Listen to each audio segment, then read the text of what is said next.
Hi hello నమస్తే welcome back to our channel. Today మన ఛానల్లో అలసందల వడలు ఎలా చేయాలో చూసేద్దాం ఫ్రెండ్స్. ఎప్పుడు రొటీన్గా మినప్పప్పుతో కాకుండా ఇలా అలసందలతో చేస్తే పిల్లలు కూడా చాలా ఇష్టంగా తింటారండి. చూసారు కదా ఎంత ఎమ్మీగా ఉన్నాయో. నేనైతే పప్పుని నైట్ నానబెట్టుకున్నానండి. చూస్తున్నారు కదా వీడియోలో. ఈ విధంగా నైట్ నానబెట్టుకొని పొద్దునకి బాగా నానిపోయాయండి. ఇలా వాటర్ అంతా తీసేసి మిక్సీ జార్లోకి ట్రాన్స్ఫర్ చేసుకోవాలి.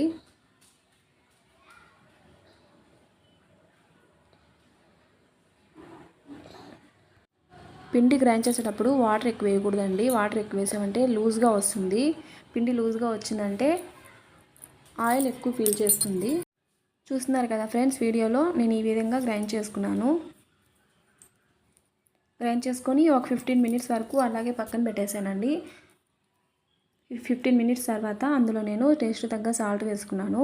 1 టేబుల్ స్పూన్ వరకు సాల్ట్ వేసుకున్నానండి. అలాగే 1 ఆనియన్ ఇలా సన్నగా కట్ చేసుకొని వేసుకున్నాను. పచ్చిమిర్చి కూడా వేసుకుంటే బాగుంటుందండి. నేనైతే వేయలేదు. నేను అల్లం తురుము వేసుకున్నానండి.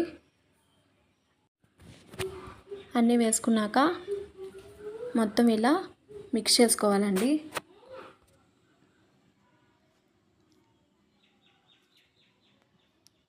ఇలా డీప్ ఫ్రైకి సరిపడా ఆయిల్ని పెట్టుకొని బాగా హీట్ చేసుకోవాలండి.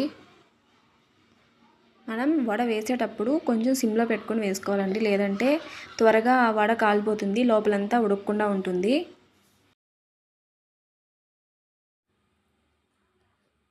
ఆయిల్ బాగా హీట్ అయిన తర్వాత ఇలా మనం వడలను ప్రిపేర్ చేసుకొని వేసుకోవాలండి. మనం పిండిని బాగా బరకగా వేసుకున్నాం కాబట్టి పలచగా వస్తాయండి వడలు కూడా. సిమ్లో పెట్టుకొని కాల్చుకుంటే బాగా క్రిస్పీగా ఉంటాయి.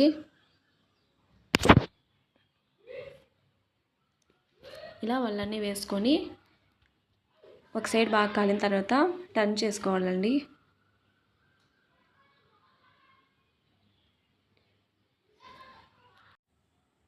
బాగా ఇలా గోల్డెన్ కలర్లోకి వచ్చిన తర్వాత మనం 1 బై 1 తీసేసుకోవాలండి.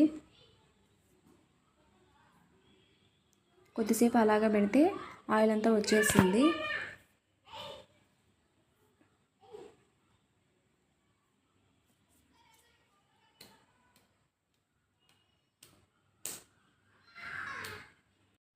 అలాగే మిగతా పిండిని కూడా వడలుగా వేసేసుకోవాలండి.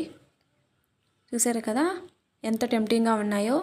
కరకరలాడే వడలు రెడీ అయిపోయాయండి. ఈ విధంగా మీరు కూడా ట్రై చేసి మీకు ఎలా వచ్చాయో కామెంట్ చేయండి ఫ్రెండ్స్. అలాగే మా రెసిపీస్ మీకు నచ్చినట్లయితే లైక్, షేర్, కామెంట్, సబ్స్క్రైబ్ చేసుకోండి ఫ్రెండ్స్. బాయ్.